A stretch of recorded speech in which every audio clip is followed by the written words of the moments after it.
What's up, Tesla family? It's Ray J back with another video. And in this one, I want to break down what's happening with Tesla, SPY, Nvda, ES, the QQQ, and a couple of other tickers.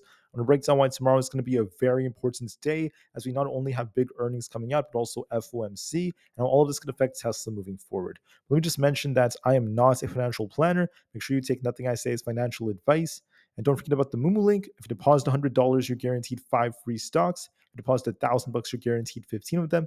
And the offer ends very soon tomorrow, so check it out before they run out. Anyways, for Tesla, we got a nice little rebound yesterday as Tesla approached this resistance at our 50 EMA.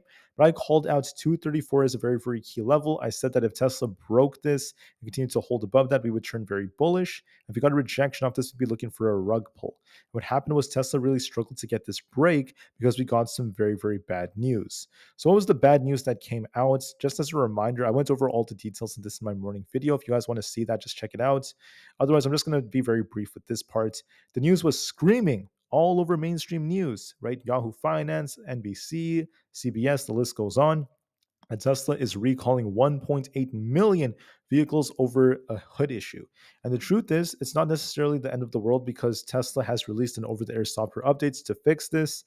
So it's not like as crazy as people are making it seem. And I wouldn't even deem this a typical recall. Remember, all they have to do is do a software update over the air and everything will be fixed. So I find it to be very, very crazy how, this is kind of painted as a typical recall.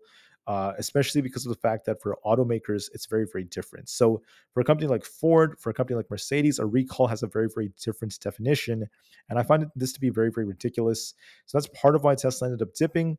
We also got some important data. We got the jobs report that came out from the JOLTS, and that led to a big sell-off. We saw SPY, ES, SPX, all these things were just selling off today, even the QQQ. We actually got a red day on SPY. We were down about 0.5%. We got this big red bar, and that also contributed to why the market saw this inflow of more sell orders, why we saw order flow shift and a lot more sellers stepping in. So the question is, what's going to happen from here? I'll be talking about some big data for tomorrow, and then I'm going to break down the charts for you guys. So what's the data? First thing that's worth mentioning is that right now we have AMD and Microsoft announcing earnings. AMD is very, very important for semiconductors, and then Microsoft is very important for tech as a whole. In fact, for the overall market, Microsoft has more weight, it's more important, it's a bigger company. So I think this is going to have a bigger effect. Now, for tomorrow, it's going to be Wednesday. We have Meta and ARM announcing earnings after the market closes, not to mention Boeing in the morning. But we also have something else that's very big, which is FOMC. I'll talk about all of that in just a minute. Starting off with AMD, sales were pretty good. They actually saw their data center sales more than double in one single year, which is good news for them. They sold over $1 billion of the AI chips. And we saw about 69 cents adjusted for their EPS above expectations. Revenue also be at $5.83 billion. They're expecting $6.7 billion in sales for the current quarter, above expectations. That's some more bullish news. Also, we saw a nice increase in net income. So good job, AMD. They're up 7% after good earnings have come out and nice data center sales increasing. However, Microsoft is not doing as well. Now, they had pretty good earnings, but their cloud ended up missing expectations, and that led to some fear amongst Wall Street. So let's talk about this. Microsoft is down quite a bit right now. We're going to see how well this ends up holding up or not. And I just wanted to say that Microsoft has been dipping. Let me just pull up the chart real quick just to show you guys something. So Microsoft is very, very important for the overall market. It's important for Tesla because it's going to have a big effect on the way things end up moving. Currently, Microsoft is down about 2.8%, dipping quite a bit. We'll have to see if we could try to get back above 426 or not. And if we continue to fall, we're going to be expecting even more downsides. Just be very, very careful with this. With downside for Microsoft, that would cause the market to dip as well. The reason why we saw some downsides is because of this. So despite the fact that EPS was a beat at $2.95 above expectations, and revenue was a beat at $64.73 billion above expectations, their cloud services were up 29%, but the issue was their cloud business as a whole was not as great. So this was actually below some expectations. Cloud services were also below expectations. So Wall Street looks at this as a very, very big competitive factor when it comes to Amazon Web Services and Google's AI workloads. And because it's looking a little bit lackluster, we ended up seeing a sell-off. So that's how important that sector was. Wall Street are very, very strict and very, very meticulous when it comes to stocks like Microsoft, and that's why the share price is down so far. So we'll see how things go. One thing that's worth mentioning is that for tomorrow, in terms of data, we have the Chicago PMI report coming out. This so far is going to be at least somewhat significant. during that time. And then once that data comes out tomorrow, by the way, tomorrow is Wednesday, July 31st, the last day of July, then there's not much else coming out. However, at 2 o'clock p.m. Eastern Standard Time, we have the Fed interest rate hike decision coming out. I expect the Fed to keep rates the same. And then at 2:30 p.m., we have Jerome Powell giving a speech. That's when things go crazy.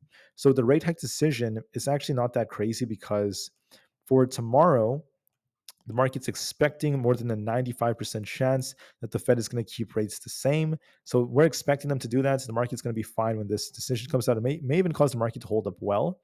But here's the problem, okay? There's a big problem. The market is expecting an 86.8% chance the Fed gives us a cut by September. And this could become a big problem because when Jerome Powell gives his speech at 2:30 p.m., if the guy does not give us confirmation that in September the Fed is going to cut, if he kind of like negates that, the market could dump still.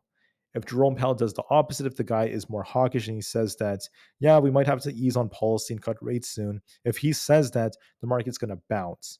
So I don't know what's going to happen. It depends on what Jerome Powell says. That's when things get very complicated. And this is going to have a big effect on the market for the next couple of days too. So I can't wait to see what he says.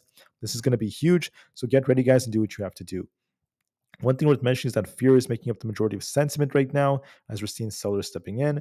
Momentum is slowing as we're approaching the 125 daily moving average. So that's slowing down. We also have the puts and call option positioning at fear. We're seeing fear building up. That is causing puts to be bought up a lot more. That's slowing things down. We also have market volatility hitting extreme fear. So that's also a big shift. Fear is making up the majority of sentiment. Tesla had 100 million in volume, so it's not really super high volume we're getting, but it still managed to sell off despite that. And short volume is still going up. So there's not really a whole lot else for me to say about Tesla's news and such. That's not as impactful now. What matters more is going to be what we end up getting from the data. So let me just put it this way. Right now, Tesla's looking like it's attempting to try to hold this 219 area. We'll see if this holds or not. If it does hold, we could technically try to get back to about 225 in the morning as long as we hold above 219. 225 could be tested, but there's no sign or no guarantee it's going to just break through that. We might be retesting this and just kind of consolidate for a little bit. So I think what's going to happen is, as of right now, it looks like Tesla might attempt to get back up to 225, dip back down to like 220 to 219, and just kind of consolidate for a little bit. I think that's very favorable for tomorrow. However, there's a big however. Whether or not we continue to hold these levels depends on Jerome Powell, and I can't truly predict that part. So tomorrow, if we do get a little rebound and we retest 225, we could consolidate a little bit.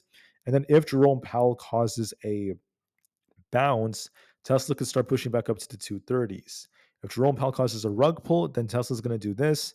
We're basically going to see a rug pull where we kind of like rebound a bit, then start dipping. And we're going to be coming back down to this imbalance all the way down to our 200 EMA at 214. So will Tesla rebound and keep going, or will it kind of rebound a bit and then reject? Depends on Jerome Powell. I can't really predict that, guys. I can't predict what he's going to say. So we just have to wait and see. But look for a little rebound in the morning tomorrow. I think Tesla has a little potential to do so, especially as AMD is pushing nicely. And as some semiconductors are doing well, this is also good for like Nvda and such. So we'll see how things go, but there is still a risk of Tesla dipping later on, depending on Jerome Powell. So keep that in the back of your mind.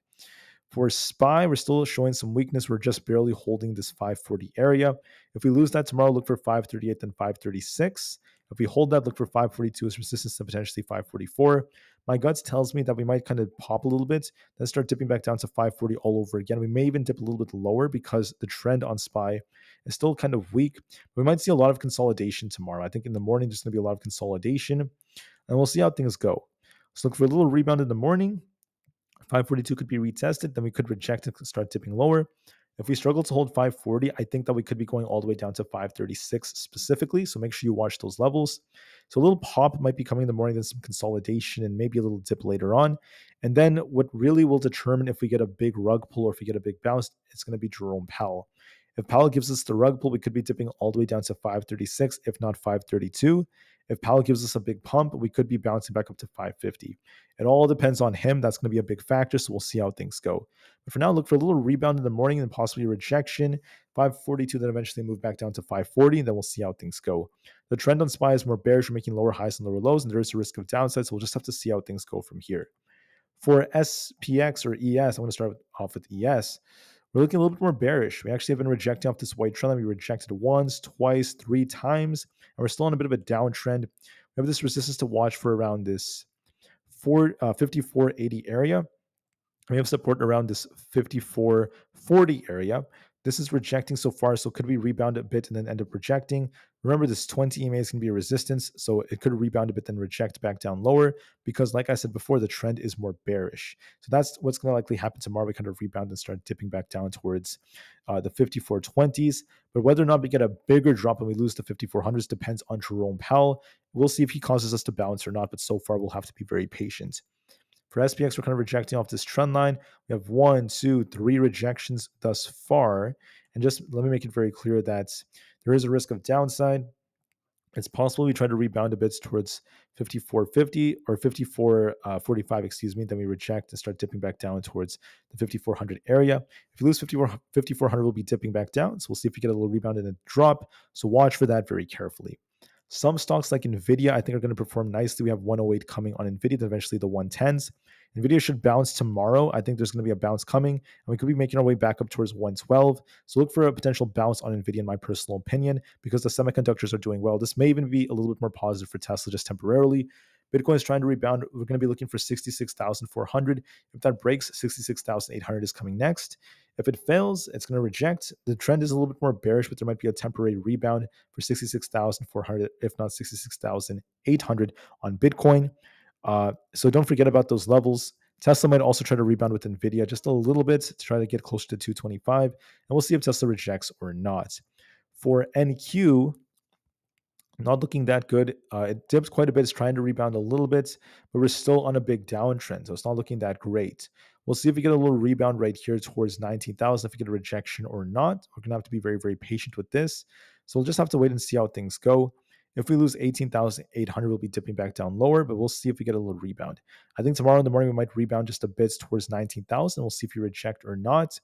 Whether or not we continue will also depend on Jerome Powell's. Look for a rebound in the morning, consolidation. We could be back in the 19,000s tomorrow morning, and then we'll see what Jerome Powell causes. For Microsoft, we're trying to, not Microsoft, QQQ, we're trying to rebound a little bit. We could be retesting 460 tomorrow, but like I said before, the trend is still bearish. If you look at this, we're still continuing to downtrend. Look for a test of 460, if not 462, and then we'll see if you reject off that and start to dip. If not, so I think we rebound a little bit in the morning to the lower 460s, and then we will see if Jerome Powell causes a rug pull or not. If Jerome Powell causes the rug pull, we'll be dipping all the way down to the 450 area. If not, we could be looking for a bounce, so give it some time. For Aapl is trading sideways within this range. We have 216 to 220 as our range. We might try to retest this 20 EMA at 219 and then come back down. I just see it consolidating, not really doing a whole lot, so we'll just have to give this some time. For others out there, we also have Palantir. Palantir is trying to rebound a little bit. We could be pushing up towards basically 27. It is possible we get close to 27. Then we'll see if we reject. It might be a lower high and then come back down. It's still kind of bearish looking to me. But watch for a little rebound tomorrow. We can get very close to 27. We'll see if you reject or not. So watch for that very carefully. For Supermicro, in my personal opinion, is looking once again like it's on a downtrend. It's looking more bearish, at least thus far, for the much bigger trend. But thanks to AMD, it might try to rebound just temporarily towards 700. I think we might be looking for 700 again tomorrow, and we'll see if it rejects or not. So look for a test of at least 700 tomorrow. For Rivian, we're trading sideways within this range. We'll see how well this holds up. I think it's just going to continue to consolidate. It's not really doing much. So I don't really expect much from Rivian. I think it's just going to continue to consolidate as time goes on. There's not really a whole lot else that's going on with it. For others out there, we also have SoFi trading sideways. It's trying to rebound a bit. It might try to push higher thanks to this green bar here. So I'm going to be looking for a test of 7.5 for tomorrow. We'll see if it bounces or not. If it rejects or not, it's off 7.5. So look for a little rebound and we'll see how things go. For the IWM Russell 2000, we're also trying to push just a little bit. We'll see if we could hold at 222 or not. If we hold 222, I'll be looking for 223.35. If we lose 222, look for 221.8. So we'll see how things go. I think this might try to hold up, so give it some time. For AMD, we're looking pretty good. This is helping the market so far. We have 151.6 as resistance. If this breaks, we'll be pushing higher. I think we could retest that. If we were to lose 143.5, we turn bearish, but this is favoring upside a little bit more in my opinion. ARM is looking a little bit more bullish. Might try to push higher. If we break past 130, 137. I think we're going all the way up towards 140. I think that's a potential target. It's looking a little bit more bullish to me, looking for a nice bounce tomorrow. Coinbase is not looking that great. So the issue with Coinbase is we have a head and shoulders like structure. We still have this gap to fill, but it might temporarily try to retest the 226.5 area. Maybe go a little bit higher. It is possibly trying to get back up to where the support was at 228. But we'll see if we get a rejection. We could make a lower high than reject and come back down to fill the gap. So we'll see. Temporarily, I think in the morning we're going to rebound a bit, and whether or not that continues depends on Jerome Powell. We could push for 228 or something. Then we'll see if Jerome Powell gives us the rug pull or not. For Amazon's on a bit of a downtrend right now. We're kind of dipping right here. We could be dipping back down towards 176.8. Could dip a little bit, then try to rebound. So far, it's trying to hold, but I do see a bearish cross in the PPO potentially forming. So it might be dipping back down to 176, and we'll see if we bounce or not. As of right now, there's a little bit of weakness developing on the chart, especially thanks to its counterparts. So we'll be watching to see 176 and see if we get a bounce or not from Amazon from there. For Meta, we've been dipping quite a bit, so we'll be watching to see if we hold 450 or not. If we hold above 455, we could be looking for 460 all over again, and we'll see if we reject off that or not. So I anticipate it might try to retest 460, maybe reject if 455 holds for now. If we lose this, then we could be dipping back down, so we'll just have to give this some time. That's going to be pivotal for the way we end up moving. Again, Microsoft are still down quite a bit. This could drag the market lower. Remember, Microsoft is much larger than that of AMD. This is going to have a more profound effect. To be bullish, you want to reclaim 420. To be bearish, if it fails, we're going to be looking to see if 400 holds. If it doesn't hold, the market's going to get a rug pull, and this could drag more stocks down lower. We're down only like 3% so far, but if it becomes more severe later on, like if we're down like 6% again or 7%, we're going to be dipping even more. So just be careful with Microsoft. There's a risk of downside, and that could drag a lot of things lower. Google is going to be retesting 172, or at least it was testing that. If we fail to break that, if we break it, 174 is coming. If not, we're going to be dipping. It's starting to consolidate right now because of Microsoft, so it's not really doing a whole lot, so we'll just have to give that some time.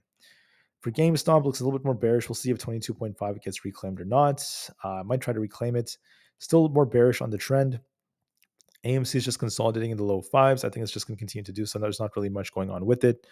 For DJT is looking a little bit more bearish. We'll see if 28 holds. If it holds, we could rebound to 30. If not, we're going down to 26. The trend is bearish, so it favors 26 a little bit more. The VIX is looking a little bit weaker. We have an uptrend. We're making higher highs and higher lows. If we keep pushing, we'll be looking for basically a push towards 19 plus. So the VIX has a little bit more potential for upside if we break past 18. So far, the trend is a little bit more bullish, but we'll see if the VIX ends up breaking out or not. And that's going to be very key for us. I'll be watching the 10-year tomorrow, depending on what Jerome Powell says. And the dollar is looking a little bit more bullish. We have an inverse head and shoulders like structure. If we manage to break 104.7, we could push higher. We're starting to dip a bit on the dollar towards 104.4, so it's still kind of flat in this range. We just have to wait and see. But this is starting to uptrend just a bit, and that could become a little bit more bearish for the markets. So the markets is at risk of dipping tomorrow, but I think Tesla might temporarily kind of rebound a little bit with Nvda. We might try to retest like 225 or so, and we'll see if we reject or not off that level. So we'll have to just watch for a tiny rebound, and we'll see if we reject or not. Whether or not we get a big rejection on the markets also depends a lot on Jerome Powell. So we'll just have to see how things go for tomorrow and what the guy ends up saying. With that being said, thank you all so much for listening. I hope you guys have a great evening, a great day, a great night, wherever you are around the world. And I'll see you guys very soon tomorrow before the market opens to give you guys another update. But just know that we have Jerome Powell giving a speech. Whatever the guy says is going to cause some crazy volatility. So get ready, be prepared, and do what you have to do. Thank you for listening. Have a great day. Tesla to the moon, because the long term is still very bright despite the short term pressures. And peace out.